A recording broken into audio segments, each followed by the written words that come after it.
Well, this week we were surprised when Senate Minority Leader Mitch McConnell announced that he was stepping down from his leadership position this fall. And joining me to talk a little bit about that, as well as an article that he wrote for Smerconish.com, who many of you, I'm sure, recognize the name. He's on CNN quite a bit. He also hosts his own show on Sirius XM, talking about the shift in the Republican Party over the course of the last few years and how that now relates to Senator McConnell and his time in office. Brian Rosenwald, he's a historian at the University of Pennsylvania, senior editor of Made by History, and author of Talk Radio's America. Brian, welcome to the DC Debrief. How are you?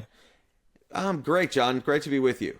It's great to be with you. And I know one of the things that caught my attention was an article that you wrote for Smerconish this week, where you talked about this dramatic shift, how Republicans, even 15, 16, 17, 20 years ago when McConnell first got in, to now, how people who would have been lions of conservatism back then would now barely qualify as conservatives. And I want to attach this to Senator McConnell's decision to step down from his leadership role. It really feels right now, Brian, like he doesn't have a home in the Senate as it's shifted more towards MAGA Republicans and Donald Trump. So can you talk a little bit about Mitch McConnell, where he is now in the Republican Party, maybe compared to, say, where he was when he first jumped in?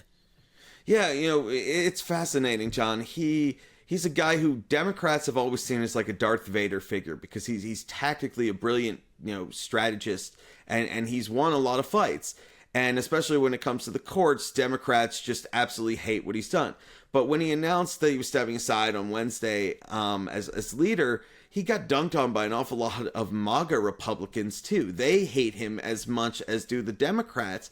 And what's fascinating with McConnell ideologically is, he as a staffer, a young Senate staffer in the early 70s, was actually like a liberal Republican. But by the time he got to the Senate in 1985, he had sort of seen the light, saw that Ronald Reagan ran way ahead of him in Kentucky, and recognized that conservatism was the future.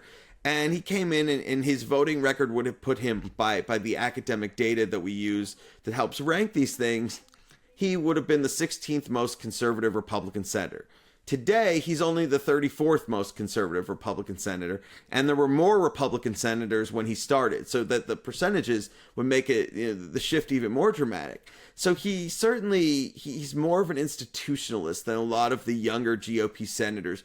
We see that with his insistence that the government remain open. We see that with his fight, realistically to fund the Ukrainian war effort. He's an internationalist. He believes in alliances in ways that the MAGA Republicans do not. And he also has not made his disgust for Donald Trump as an individual. He hasn't hidden that in any way, shape, or form. And I guess to be fair to him, if someone had insulted my wife the way that Trump insulted his wife, I probably wouldn't be the biggest fan. But he really is a man without a country in a lot of ways. And his brand of republicanism, we're seeing it with Nikki Haley, and the percentages she's pulling in the Republican primary, that brand of republicanism, the one that dominated from Ronald Reagan's election in 1980 through 2016, is fading. It's no longer the dominant force in the GOP.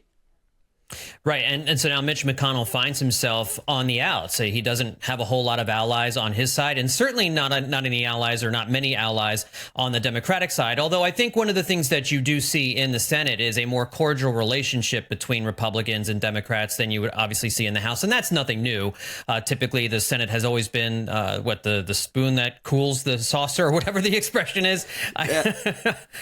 It's the Senate has always been a little bit more clubby. It's how, you have people, Joe Biden, when he was in the Senate, when he was the ranking Democrat on the Judiciary Committee, used to play racquetball with Strom Thurmond, the legendary arch conservative Republican who was the ranking Republican. And Ted Kennedy and Orrin Hatch from Utah were close, despite agreeing on just about nothing.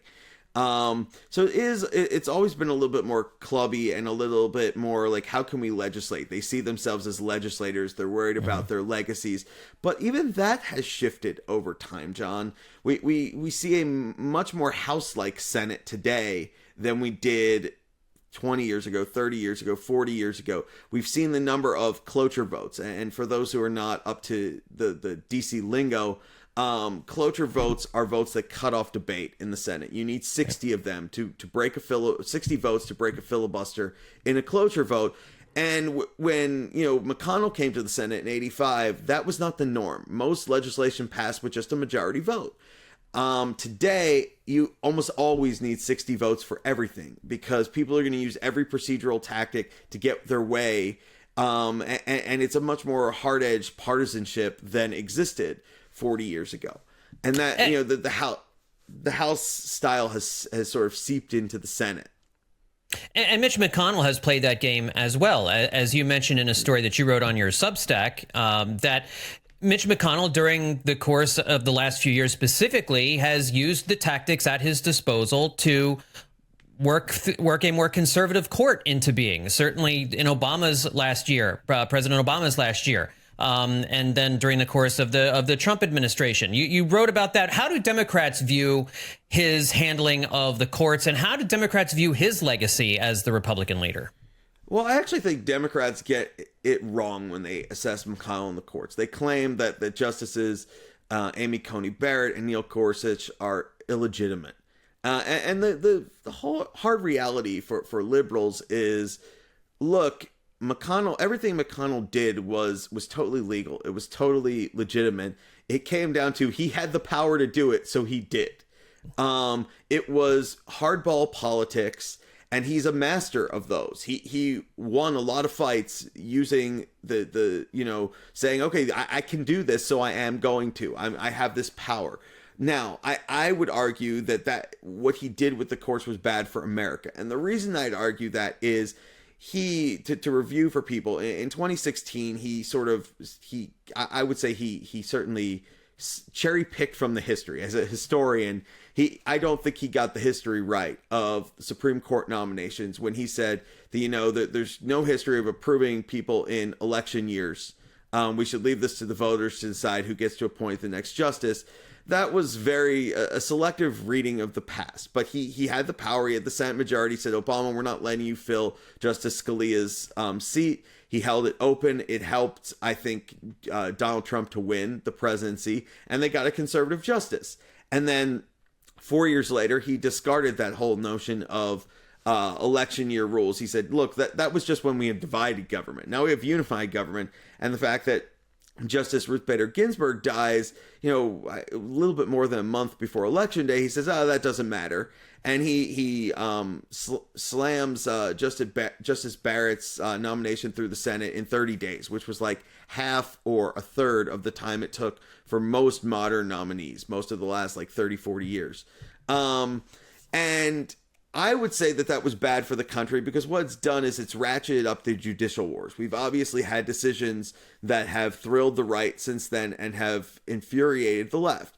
And I think that eventually where this is headed is that we're going to see court packing, or we're going to see some other extreme outcome that is bad for the courts and bad for the country. Now, flip to another possibility. McConnell lets Merrick Garland, who is Obama's nominee, get confirmed, or at least he lets the Senate vote on it. He says, we're going to have a vote on it and the Senate will work its will. If he can't get the majority, that's too bad. But we're going to let Obama fill the seat. Then he could have turned around and filled Ginsburg's seat with a conservative. The net effect on the Supreme Court would have been zero. You would have had a liberal for a conservative and a conservative for a liberal. And it would have enhanced the legitimacy of the Senate. It would have enhanced the legitimacy of the courts. And it really would have enhanced McConnell's legacy. He would have looked like a statesman. And I think that liberals will see him forever as a malignancy on our politics. The guy who wouldn't vote to convict Trump in the second impeachment and bar him from running for office again. The guy who packed the courts. The guy who ran down Obama for relentlessly and helped, kind of drive negative perceptions. So they are not going to see him very kindly, whereas there were opportunities for him to be seen as a statesman. Well, of course, and continuing on with McConnell, his job is to help conservatism. His job is to help his own party maintain power and to push forward a conservative agenda. And I think I would imagine that he feels his legacy, he would be concerned with what his legacy looks like in the eyes of conservatives and his fellow Republicans. So in that vein, how do you think it is that conservatives and Republicans we'll look back maybe 20, 30 years from now? We'll look back on McConnell's 17 years as the head of the Republican Party in the Senate. Well, John, look, I wish I had a crystal ball. If I did, I'd be running out for Powerball tickets, and maybe put a little bit of money on our favorite baseball team, to win one of these years. Yeah. But I don't. So some of how Republicans will see him will depend on, does the MAGA wing of the party, does the Donald Trump ideology, which is less in favor of free trade, it's more protectionist, it's more isolationist, it is anti-immigration, does that wing of the party predominate in 20 years? Or do we ever see a resurgence of kind of Reagan conservatism focused on low taxes, smaller government, family values, and strong defense, internationalism, but militaristic internationalism? The Reagan conservatives are going to see this guy as a hero, as a legend, as one of the great Senate leaders of all time. The MAGA Republicans may view him very scornfully, because he hasn't been pro-Trump and because he doesn't really agree with them on a lot of those issues where Trump has taken the GOP in a different direction. He's a classic Reagan conservative. So it will depend somewhat on that. But McConnell is lionized by conservatives, or Reagan conservatives, and I think rightly so. He's been a brilliant strategist. He's done a wonderful job of leading the country in a more conservative direction. If that's your goal, he's been your guy. And he's done a lot to advance his own party and build a Senate majority, and a Senate majority that might be durable. Where I think his legacy differs a little bit from some of his predecessors is if you look at Republican Senate leaders from the past, Howard Baker, Bob Dole, people like that. Baker, when his last Congress, which was the one before McConnell gets to Washington, he was exactly in the middle of the GOP caucus. And today he would be on the far left of it.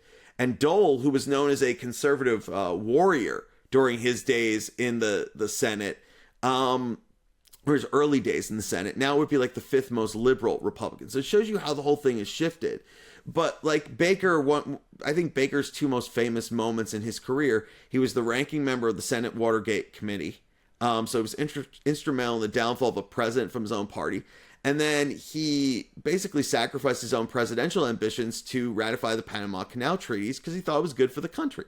And Dole had those kinds of moments where he said to his party, look, this might not be good for the party, but it's the right thing to do. I'm a legislator. I'm here to make life better for people. I'm here to do the right thing. And I think you've seen less of that from McConnell, at least until the last few years. Some of his behavior with Ukraine, his insistence that the government should not shut down, his willingness to raise the debt ceiling, things like that were definitely country over party moments. But where I think he's most interesting, and how I think you balance this understanding of a guy that conservatives love and liberals hate, is by the standards of yesteryear, by the standards of 30 or 40 years ago, he was basically a partisan warrior who led the country to the right and did things that his co-partisans loved and that Democrats hated. By the standards of today, he's more of an institutionalist. He has more of the legacy that he wants, which is to be seen as one of the great lions of the Senate who cared about the institution, cared about the country, and put those things above party. I think by the standards of today, he has a case for that. By the standards of the past, by the standards even of when he came into the Senate, or even a decade into his tenure in the Senate, I think he doesn't meet those standards. He doesn't quite measure up in that regard because the norms were just different. What people expected from senators was different, and what was considered, institutionalism, I think it required more from someone than it does today. Last question for you here, Brian, and it's now looking ahead. Who replaces Senator Mitch McConnell? We hear a lot about the three Johns, right? John Thune, John Cornyn, John Barrasso. These guys have all been in the Senate for a long time. Will it be one of those three? If so, who do you think is the odds-on favorite? And if it's not one of those three, who else could be in the mix? I think if Trump loses in November, it's going to be either Thune or Cornyn. They are certainly the leaders in the clubhouse to start things. Thune probably has a little bit of an advantage because he's currently the number 2 Republican, and it would be logical for him to ascend. And I know the MAGAites in Texas don't like Cornyn. He's been feuding with the state attorney general Ken Paxton on Twitter. where Paxton tweeted, you shouldn't make him leader because he's going to have a primary fight in 2026 and he's going to need to focus all his attention on that. And Cornyn fired back, it's going to be hard for you to run from jail, Ken, or something along those lines. So the MAGA wing does not like him, and they don't like Thune either. Thune very reluctantly endorsed Trump and waited about as long as he could. So if he is not the winner, one of those two guys, they're kind of institutionalists. They've been around. They've earned a lot of chits with their colleagues. It'll probably be one of those two guys. If Trump wins, I think that elevates Barrasso. He's been the most hardest edged of the three Johns, the most conservative, the most accommodating to MAGA Republicans. But I also think if it's Trump in the White House, he may try to dictate that one of the true MAGA guys, one of the younger GOP senators, whether it's J.D. Vance, whether it's Josh Hawley, Rick Scott, one of these people he views as more pure allies of him, the one of them should be the leader. Now, senators don't take direction all that well from the White House about internal Senate matters. So you can't guarantee that they do what Trump wanted or what he argued for. But I think that there would be a real possibility. The other thing to keep in mind with this that people sometimes forget is this is a secret vote. And we've had Senate leadership fights in the past where somebody claimed they had the votes or thought they had the votes, and one of their colleagues lied to them and actually voted for somebody else in the sort of sanctity of the voting booth, so to speak. So there's some of that where it's harder for there to be blowback, and it's harder for Trump to enforce his will, or for the MAGA wing of the party to enforce its will, because this is a private ballot. They don't know who any individual actually voted for. And if you're somebody who maybe wants to portray yourself as a MAGA Republican, but actually is more of an institutionalist at heart, you could easily say nothing about whose side you're on, or say you're for someone who the MAGA wing wants, and then go and vote for Cornyn or Thune. So there's that kind of wrinkle to it as well. But I definitely think that those guys are kind of the leaders in the clubhouse today, but a lot depends on the outcome of the presidential race. If Trump loses another presidential race, I think his power on the party may fade just a little bit, because at some point, any political party hates losing, right? The goal here is to win. And so I think that it might embolden Republican senators, at least for a little while, just like it did in 2021, to kind of assert their independence. And then I think it's almost definitely going to be Cornyn or Thune. Now, one interesting side note to that, neither of them has the votes on the first ballot right now today. So it's possible that the younger, more MAGA guys, if they decide to vote as a bloc, could extract concessions out of one of them to say, look, you need us to put you over the top. And the only way that's going to happen is if you give us what you want. So that's another kind of side element. It'll be something fascinating to watch in November or December, late November or December, when this vote actually takes place. For now, McConnell will still steer the ship, and I think his colleagues have enough respect for him that he's not going to be too much of a lame duck. Well, if you like a nonpartisan look at politics analysis, make sure you check out Brian Rosenwald's Substack. I'll have a link to that in the DC Debrief podcast notes, as well as on this YouTube feed down at the bottom in the description area. And of course, you can see him when he's doing his different media appearances. He's the senior editor of Made by History, as I mentioned before, and the author of Talk Radio's America. It's a really good book that takes a look at the history of talk radio and how it's shaped America. Brian, thank you so much for coming on the DC Debrief. I really appreciate it. John, it's always great to be with you.